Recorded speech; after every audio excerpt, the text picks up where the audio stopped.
Autorizo a leitura do relatório final da relatora da Comissão de Ética e Decoro Parlamentar da Câmara Municipal, vereadora Maria Iracilda, referente ao processo número 002/2015, que tem como representante o vereador José Paulo Lira Júnior e representado o vereador Francisco das Chagas Silva Vieira. Convido os senhores vereadores que se encontram no recinto, por favor, nos gabinetes, se dirijam ao plenário, por favor, tá?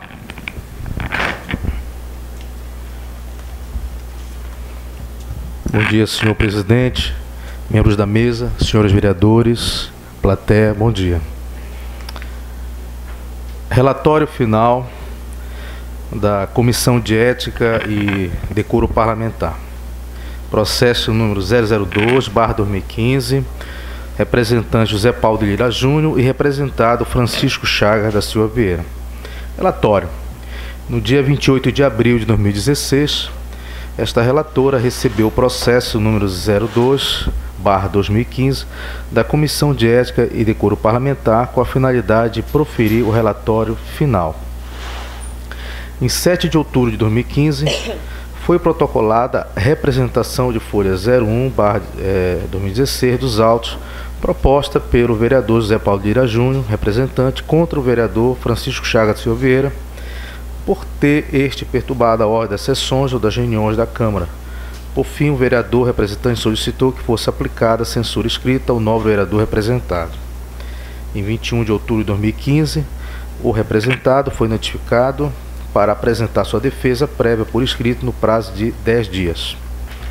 E conforme as folhas 21/26, o ilustre representado apresentou sua defesa por escrito, requerendo como testemunha de defesa a oitiva dos vereadores Paulo Luiz Rodrigues Nunes e Andrei Cardoso Monteiro. Por fim, requereu que a representação fosse julgada improcedente. Em 1º de dezembro de 2015, foi repassado o processo à vereadora relatora para que oferecesse o parecer prévio, opinando pelo prosseguimento ou não da representação, folhas 29 dos autos. E conforme folhas 30/31, a vereadora relatora opinou pelo prosseguimento da representação. A relatora, na análise do seu relatório, afirmou que uma coisa é imunidade parlamentar e outra coisa é abuso de prerrogativas. E por esse motivo, por haver indícios desse abuso sobre a conduta do nobre representado, que opinou pelo prosseguimento da referida representação. O vereador presidente e vereadora membro da Comissão de Ética ratificaram o parecer da relatora conforme folhas 33 dos autos. Foram ouvidas as testemunhas da defesa do representado Paulo Luiz Rodrigues Nunes, folhas 51/52, Andrei Cardoso Monteiro, folha 58/59, e o representado, folha 60/61, e o representante, folhas 66/67. Em 22 de abril de 2016, foi notificado o senhor Francisco Chagas Silva Vieira para oferecer alegações finais. Em 26 de abril de 2016, o senhor representado protocolou suas alegações finais, folha 72/76, requerendo ao final pelo arquivamento da presente representação. É o relatório, passo à fase da fundamentação e análise. Da fundamentação e análise. É importante frisar que a Câmara Municipal de Vereadores de São Miguel do Guamá possui um regimento interno. Recentemente, referido regimento teve seus dispositivos alterados pela resolução número 001/2016, de 14 de janeiro de 2016. Em seu artigo 3º, incisos 1-7, trata das 7 funções da Câmara Municipal, entre elas, vejamos. Artigo 3º. A Câmara Municipal desempenha suas atribuições mediante o exercício das seguintes funções fundamentais e complementares que lhes são inerentes. Inciso 1. Função organizante, que compreende a elaboração, aprovação e promulgação da lei orgânica do município e de suas emendas. 2. Função institucional, segundo a qual a linha A elege sua mesa, a linha B procede à posse dos vereadores, do prefeito municipal e de seu vice-prefeito, tomando-lhes compromisso e recebendo publicamente suas declarações de bens. A linha C zela pela observância de preceitos legais e constitucionais, representando ao Poder Judiciário contra ato do prefeito que os transgrida. Terceira função, função legislativa, que consiste em deliberar sobre matérias da competência do município, respeitadas as reservas constitucionais da União e do Estado. 4. Função fiscalizadora, exercida mediante controle externo com auxílio do Tribunal de Contas dos municípios nos aspectos contábeis, financeiros, orçamentários, operacionais e patrimoniais. Quinta função, julgadora, que ocorre nos casos em que julga as contas municipais e demais responsáveis por bens e valores. Processa e julga o prefeito, seu substituto legal e os vereadores, respectivamente por infrações político-administrativas e faltas ético-parlamentares. Sexta função, função administrativa, exercida através da competência de proceder à organização de sua estrutura, de seu quadro pessoal, de seus serviços. 7. Função auxiliadora ou de assessoramento, que consiste em sugerir medidas de interesse público local de alçada do município ao executivo. No caso em tela, os vereadores, ao julgarem as faltas éticos parlamentares que estão exercendo sua função julgadora, conforme descrito no artigo 3º, inciso 5 da resolução número 001/2016. A Câmara Municipal tem o seu Código de Ética e Decoro Parlamentar, resolução número 006/2015, 18 de março de 2015. Devido às alterações do regimento interno serem promulgadas em 14 de janeiro de 2016, o Código de Ética e Decoro Parlamentar teve que sofrer algumas adaptações. Por isso, recentemente foi promulgada a resolução número 005/2016, de 20 de abril de 2016. Não poderíamos olvidar dos pressupostos constitucionais do contraditório e da ampla defesa, prevista em nossa Carta Magna de 1988.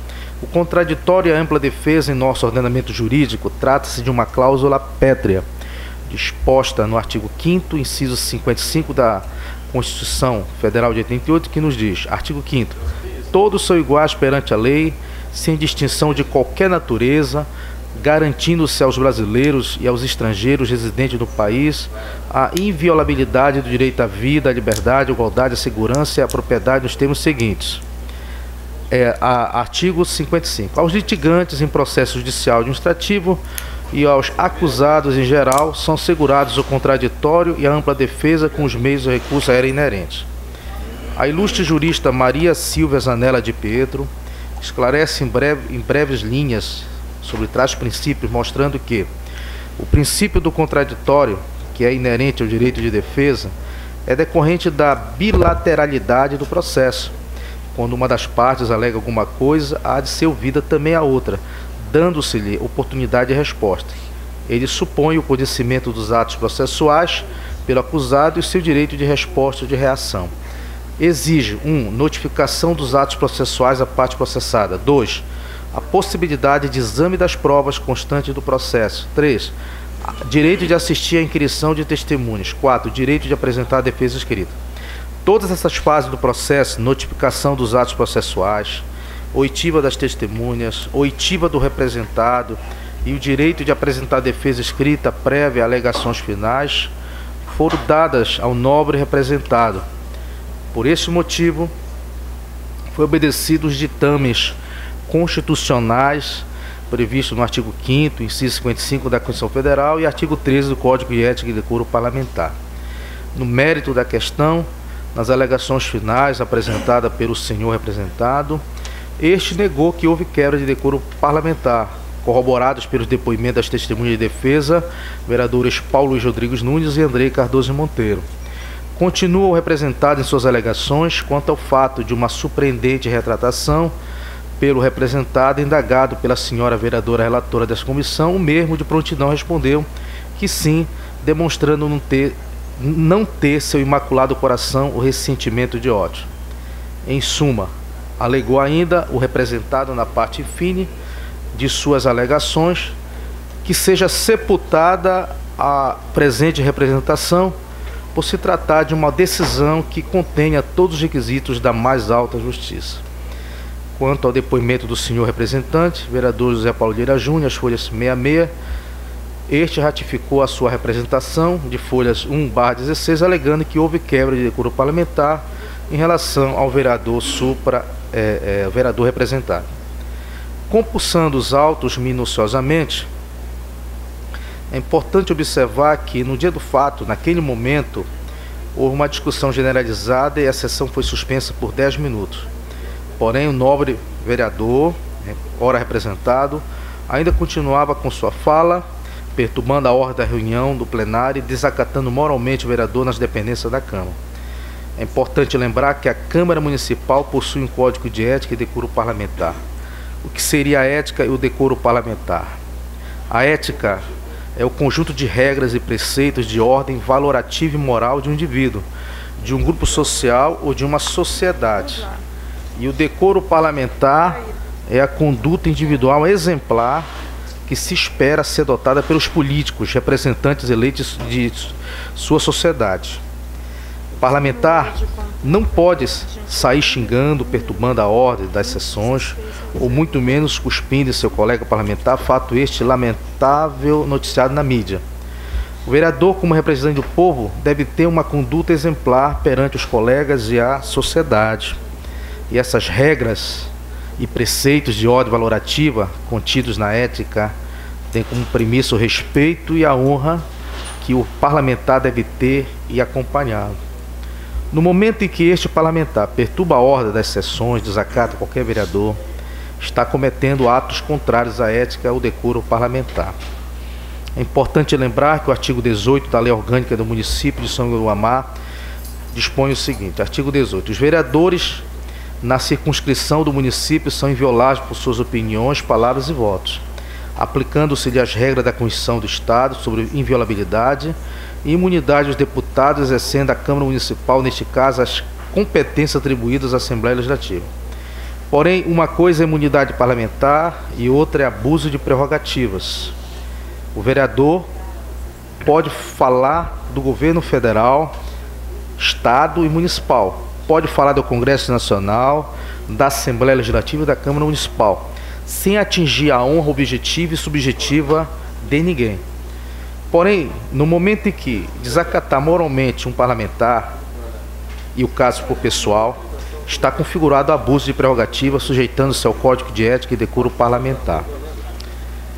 E no entender desta relatora da Comissão de Ética e Decoro Parlamentar, no caso em tela, houve abuso de prerrogativa do ilustre vereador Francisco Chagas de Silva Vieira, ora representado referente ao caso narrado na presente representação, praticando o ilustre vereador atos contrários à ética e ao decoro parlamentar. Portanto, sujeito às penalidades nas medidas disciplinares do artigo 13, inciso 1, combinado com o artigo 14, parágrafo 2º, inciso 2º da resolução número 05 de 2016, de 20 de abril de 2016, que alterou o dispositivo do Código de Ética, resolução número 006/2015. Assim dispõe o artigo 13, inciso 1, combinado com o artigo 14, parágrafo 2º, inciso da resolução número 006/2016.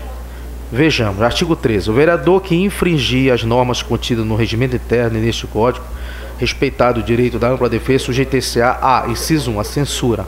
Artigo 14. A censura será verbal ou escrita.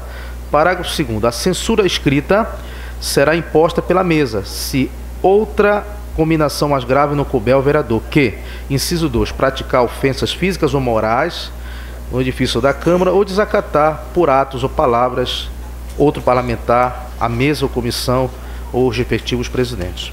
Conclusão. Ante a fundamentação e análise dos fatos, dos autos, opino pela procedência da presente representação do senhor vereador José Paulo Lideria Júnior, em face do ilustre vereador Francisco Chagas de Silva Vieira, ora representado, na aplicação da medida disciplinar, censura escrita, a ser imposta pela mesa diretora ao senhor representado, com fulcro no artigo 13, inciso 1, combinado com o artigo 14, parágrafo 2º, inciso 2 da resolução número 005/2016, de 20 de abril de 2016. Requer que, aludido relatório final, seja apreciado pelo plenário da Câmara, requerendo a procedência da presente representação. E caso o plenário julgar procedente o presente relatório, requer a mesa diretora, com fulcro no parágrafo 2º do artigo 13 da resolução número 005/2016, que a medida disciplinar, censura escrita, seja encaminhada à Secretaria-Geral da Câmara Municipal para que faça as devidas anotações nas fichas de assentamento do vereador Francisco Chagas da Silva Vieira. e que referida cópia da censura escrita seja encaminhada à Comissão de Ética Parlamentar para conhecimento e inclusão no sistema de informações do mandato. É o parecer. São Miguel do Guamá, 2 de maio de 2016, Maria Iracilda da Silva, vereadora relatora. Neste momento, passa a palavra ao senhor presidente.